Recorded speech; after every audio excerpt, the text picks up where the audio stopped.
السلام علیکم ناظرین، سورۃ اخلاص ایک تہائی قرآن ہے۔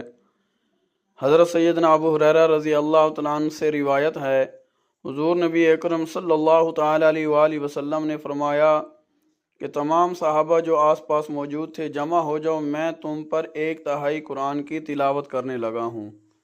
جو قریب موجود تھے جمع ہونے والے سب صحابہ کرام جمع ہو گئے۔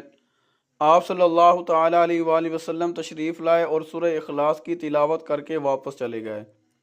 ہم ایک دوسرے کو کہنے لگے، ایسا لگتا ہے کہ آسمان سے کوئی نئی خبر آئی ہے جس نے آپ کو گھر میں داخل کر دیا ہے۔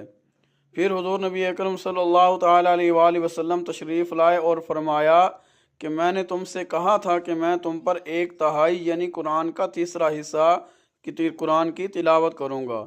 آگاہ ہو جاؤ، سن لو کہ سورہ اخلاص ایک تہائی قرآن کے برابر ہے جس کی میں تلاوت کر چکا ہوں۔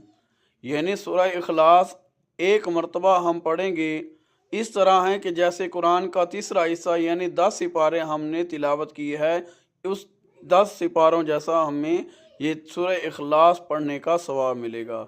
مزید احادیث، وظائف اور اسلامی معلومات کے لیے ہمارے چینل کو سبسکرائب کریں۔